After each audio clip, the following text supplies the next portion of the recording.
Hey Internet, welcome to the Hashtag256 show. I'm your host Adam, and in today's episode we interview Laura Ann.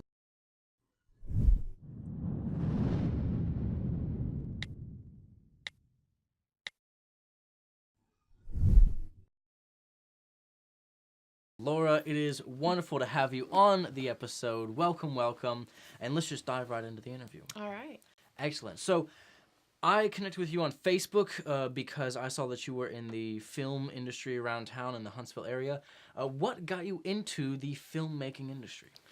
Well, I was coming off of a Broadway tour. I toured with Disney's Beauty and the Beast Broadway tour, and someone who was working on that was also working with a show. It was a pilot for Lifetime.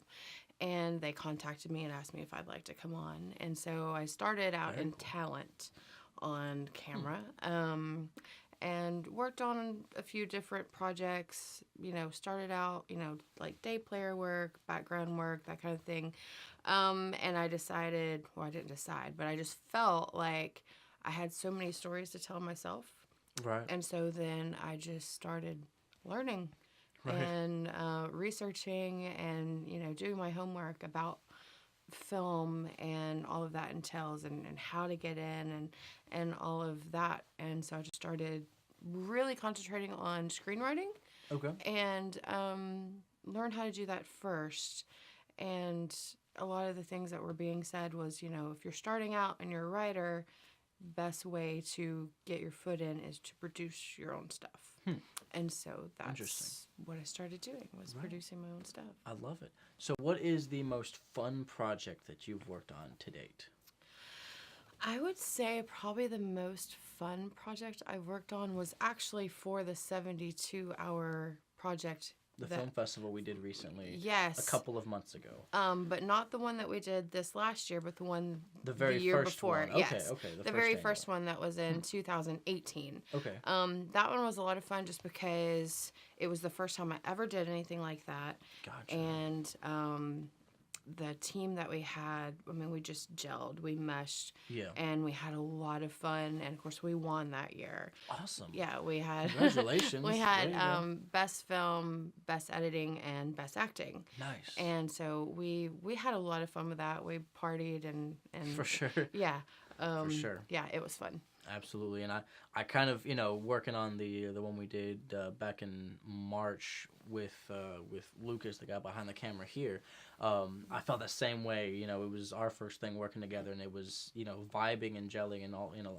We just got along. He was kind of like, oh hey, I've known this guy for forever. We're good friends. We can do we can kind of create whatever we want to create together. This is awesome. Right. So I completely understand that. What has been the hardest, most difficult project that you've worked on?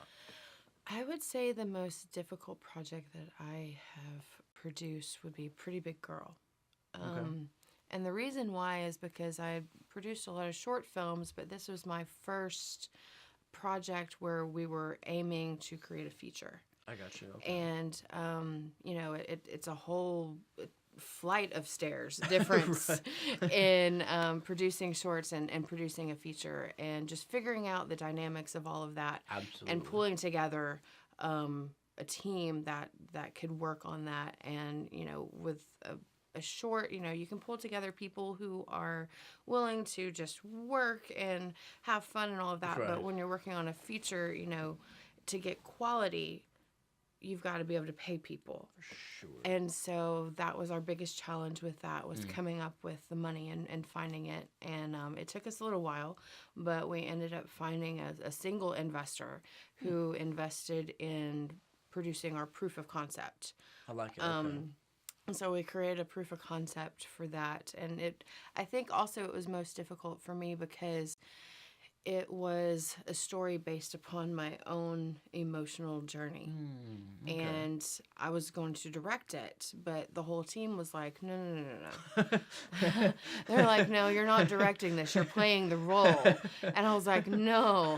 And they're like, no, if you want this to come across from, a raw and genuine place, then you need to play this role. And Okay. so at that point, that's when we reached out to Brownwood Productions, Okay. who is here locally, Casey Brown and Right. Tommy Wood, because we knew that we needed quality. Right. And Absolutely. so we reached out to them, and we just had meetings, and we talked about how to execute the plan and all of that, with me producing but not directing, but being on camera. Right.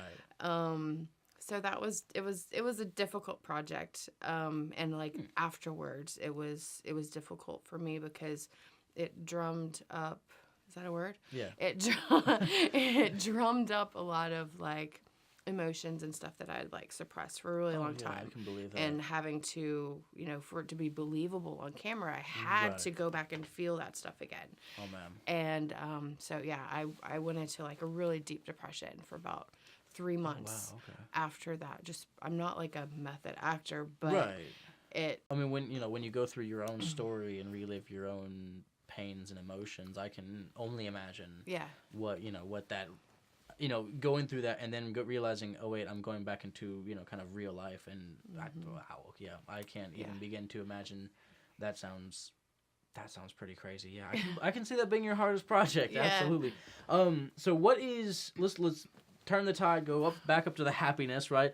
What is your filmmaking dream currently? My dream would be to make this not a hobby or not something that I just do, but to actually make it my career. I mean, that's right now it is my career, but I'm not making money at it. Okay. And so I want to be able to produce content that is of quality to make money, and to create a team to where, even if I only have one movie that's in a theater, I want one movie that hits a theater. Right, exactly. Yeah. Right. Even if it's, like, it evened out, but they really didn't make a lot of money or whatever, but I still had a movie in a theater, Right.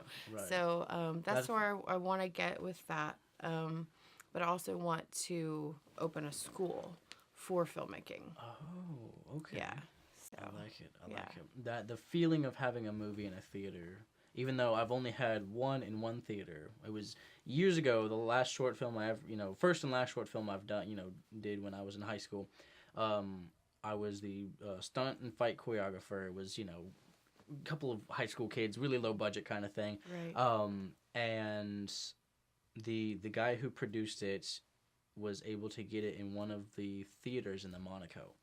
So to have, just to kind of say that I've had a short film premiere at the Monaco when it was the Monaco was just, really awesome. Right. And then to have kids come out of the theater punching and kicking and stuff like they were in the fight scene is also, that's a whole nother level of like, wow, that's my creation being reenacted. Like they're, I had one of my stunt guys do that kick flip when you're on your back, like that Jackie Chan when you're on your back and you kick up. One of my stunt guys did that and in the middle of the fight, and it was one of the coolest moments, of the whole thing. And we had kids lying on the floor, just like wiggling around and flopping, trying to recreate that. And that was just really cool, really, really awesome feeling. Yeah, So short films, longer films. How many films have you made so far? Personally, or just been a part of? Both. Okay. Well, according to IMDb, I have produced 6 different films. Mm-hmm. I've been a part of about 12 different films. Okay. But I, like any newbie filmmaker when I was first starting out, Right. I probably have about 6 or 7 that have never been seen ever, and never will be seen. So yeah, never. How long have you been in the industry? Since 2010. Okay, awesome, very cool. Yeah. And then lastly, I have asked you a lot of questions, and now the big moment for you to ask our audience a question through the camera lens. Okay. I actually have something interesting in that I'm looking for my next project of something to produce here locally. And so my question is what is a film's theme or message that you as an audience want to see done here locally? So I assume that people will comment below the answers to their I questions. sure hope they do, yeah. Okay. That's on them. That's on them. So if you comment with your idea, and if I'll go through and I'll look at them, and whoever's I pick, then I will invite you on set and you can work with us. That's strong. Yeah. I love it. Thank you so much for being here today. It was awesome talking with you. Well, thank you. And I look forward to the next time we meet. All right. Till next time, guys. See you later.